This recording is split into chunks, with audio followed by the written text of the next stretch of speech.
கேள்வி என்ன அப்படின்னா, நம்ம ரோட்டில் போய்கிட்டு இருக்கும்போது கீழே ஒரு பொருள் கிடைக்குது அல்லது பணம் கிடைக்குது. அதை நம்ம எடுத்து உரியவரிடம் ஒப்படைக்க வேணும்.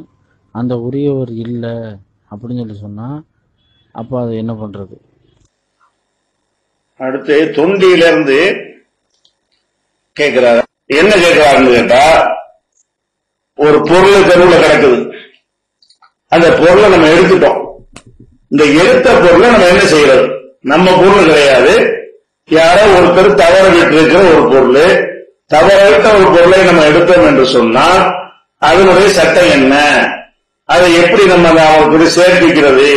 சேர்ப்பிக்க முடியாவிட்டால் அதை என்ன செய்வது அப்படிங்கிறதா அவருடைய கேள்வி. இது குறித்து நபிகள் நாயகம் ஸல்லல்லாஹு அலைஹி வஸல்லம் காலத்திலேயே கேள்வி கேட்டிருக்கிறாங்க.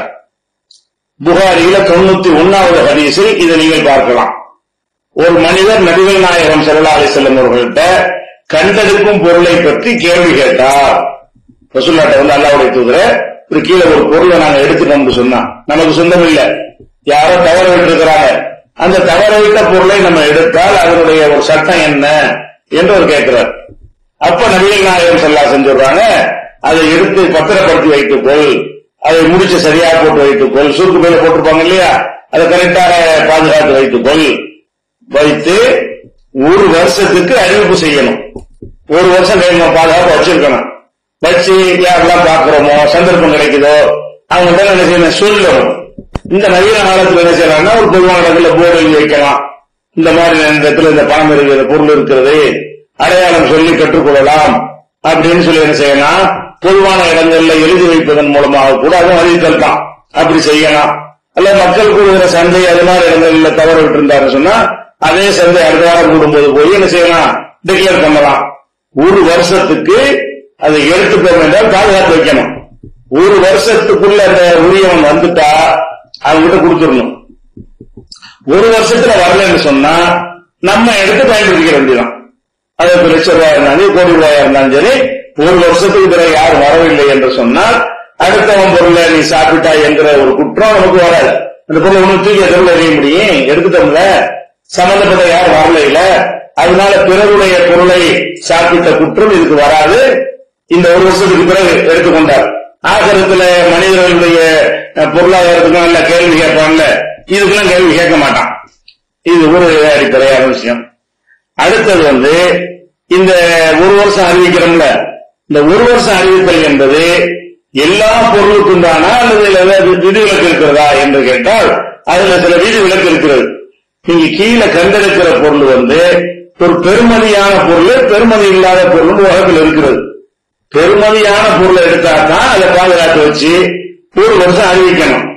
பெருமதி இல்லாத பொருள் என்று இருக்குமையானால் அந்த பொருளை வந்து எடுத்து நம்ம அறிவிக்க தேவையே இல்லை. அந்த பொருளை எடுத்து நம்மளே என்ன செஞ்சுக்கலாம், யூஸ் பண்ணிக்கலாம். அது வந்து யாருக்கும் கேட்க வேண்டியதில்லை. இது அடுத்த ஆட்களுடைய பொருளை சாப்பிட்டதாக குற்றம் வராது. பெருமதி உள்ளது பெருமதி இல்லதுன்னா என்ன அர்த்தம்? எந்த பொருளை ஒருவன் தவற விட்டு காணவில்லை என்று தேடி வருவானோ அது மாதிரியான ஒரு பொருளா இருந்தா பெருமதியான பொருள் அர்த்தம். தவறி போச்சுன்னா விட்டு போயிட்டு இருக்காண்டு வைங்க, அந்த மாதிரி பொருளாக இருந்தால் அது பெருமதி இல்லாத பொருள் அர்த்தம். உதாரணமா வந்து நம்ம அளவு 50 பைசா ₹1 நாணயம் இருக்குது. ₹1 தொலைச்சுட்டாங்க, கிடக்குது. போயிட்டு திருப்பி வந்துட்டு ₹1 காணான்னு தேடி வருவோம். அந்த காலத்துல ஒரு காலத்துல தேட மதிப்புள்ளதா இருந்துச்சு. இப்ப ₹1 காணா போனா அது போயிட்டு இருப்பாங்க. ₹1 ஒண்ணுக்கும் இல்லாத ஒரு பொருள் அது. அதை கொண்டு ஒரு பெரிய காரியம்லாம் செய்ய முடியாது. அப்ப சாதாரண பிச்சைக்காரன் கூட ₹1 காண மாட்டான். அப்படியான ஒரு பணமாக இருக்கும் பொழுது அந்த ₹1 கீழே கிடக்குன்னு வைங்க, அதை எடுத்து நீங்க என்ன செய்யலாம், யூஸ் பண்ணிடலாம். ஏன் யூஸ் பண்ணலாங்கிறது கேட்டா அதை தேடிட்டு அவன் வரமாட்டான். தவற விட்ட ஒருத்தன் வந்து ₹1 50 இதெல்லாம் என்ன செய்ய மாட்டான், தேடிக்கிட்டு வரமாட்டான். அது மாதிரி வந்து ஒரு கத்திரிக்காய் கூடையில கொண்டு போறான், ஒரே ஒரு கத்திரிக்காய் கீழே விழுந்துருச்சு. அது ஒரு கத்திரிக்காய் ரோட்ல கிடக்குது. இது தேடிட்டு வருவானா? ஒரு கத்திரிக்காய் கையில் கொண்டு போறேன், ஒரே ஒரு கத்திரிக்காய் கீழே விழுந்திருக்குது அப்படின்னு சொல்லி திருப்பிட்டு வந்து தேடுவானா? தேட மாட்டான். இது அற்பமான பொருள். அந்த மாதிரி பொருளா இருந்தா ஒரு கத்திரிக்காய் நினைச்சா நீங்க 9 கத்திரிக்காயில சேர்த்து சாம்பார் வச்சுக்கலாம். அது தப்பு கிடையாது. அதுக்கு என்ன ஆதாரம் கேட்டா புகாரில 2431வது ஹதீஸில் இருக்கிறது. நபிகள் நாயகம் ஸல்லல்லாஹு அலைஹி வஸல்லம் வந்துகிட்டு இருக்கிறாங்க. பாதையில ஒரு பேரிச்சம்பழம் கிடக்குது. நடப்பாதையில ஒரே ஒரு பேரிச்சம்பழத்தை யாரோ தவற விட்டுருக்காரு. பேரிச்சம்பழ குலையை தூக்கிட்டு போகும்போது உதிர்ந்து விழுந்திருக்கலாம், அல்ல மூட்டையில கட்டிட்டு போகும்போது ஒரு ஓட்டையில பிதுங்கி அந்த ஒரு பேரிச்சம்பழம் கீழே விழுந்திருக்கலாம். அது ஏதோ ஒரு இடம் கீழே கிடக்குற ஒரே ஒரு பேரிச்சம்பழம். அப்ப என்ன செய்யறாங்க ரசூல் ஸல்லல்லாஹு அலைஹி வஸல்லம் அவர்கள்? அப்ப சொல்றாங்க, அந்த பேரிச்சம்பழத்தை பார்த்து சாப்பிட சொல்றாங்க, எனக்கு ஜக்காத்துடைய பொருள் ஹராம், எனக்கு என்னுடைய குடும்பத்தாருக்கு ஜக்காத்துடைய பொருளா இருந்து சாப்பிடக்கூடாது. இந்த பேரிச்சம்பழம் கணக்குது, இது ஒருவேளை ஜக்காத்தா இருக்குமோ என்று பயமா இருக்குது, அதனால நான் எடுக்காம இருக்கிறேன், இல்லாட்டி நானே சாப்பிட்டு இருப்பேன் அப்படிங்கிறாங்க ரசூல் ஸல்லல்லாஹு அலைஹி வஸல்லம். அப்ப பேரிச்சம்பழங்களை யாரோ ஜக்காத்துக்காக கொண்டாந்து போட்டிருப்பாங்க. அந்த ஜக்காத்து கொண்டு வந்த ஒரு பொருள் தவறா போயிருக்கும், தவறி இருக்கும். ஜக்காத்து பொருளை நான் சாப்பிடலாமா? நான் அல்லாஹ்வுடைய ரசூல் சாப்பிடக்கூடாது, அவங்களும் சாப்பிடக்கூடாது, அவங்க குடும்பத்தாருக்கும் ஹராமாக்கப்பட்டிருக்கு. அப்படி இருக்கும் பொழுது அந்த பேரிச்சம்பழத்தை ரசூலுல்லாஹ் சாப்பிடாம இருக்கிறதுக்கு என்ன காரணம் சொல்றாங்க? அடுத்தவன் பொருளா இருக்குமோ, எவனா தேடி வருவானோ, அவங்களுடைய பொருளை அப்படியே காரணம் சொல்லல. என்ன சொல்றாங்க? இது ஜக்காத்து பொருளாக இருக்கும் என்ற அச்சம் இல்லைன்னா நான் எடுத்து தின்றுப்பேன். அந்த அச்சம் வேற ஆட்களுக்கு இருக்குதா? வேற யாருக்காவது ஜக்காத்து பொருளா இருந்தா சாப்பிடக்கூடாது சட்டம் இருக்குதா? இல்ல. மற்றவர்களா இருந்தா பாக்குறாங்க, எடுத்து சாப்பிட வேண்டியதான், நம்ம யூஸ் பண்ணிக்கலாம். ஏன்னா ரசூல் ஸல்லல்லாஹு அலைஹி வஸல்லம் அவர்கள் இது அடுத்தவனுடைய பொருளா இருக்குமோ என்று காரணத்தை காட்டல, ஜக்காத்துடைய பொருளா இருக்குமோன்னு காரணம் காட்டுறாங்க.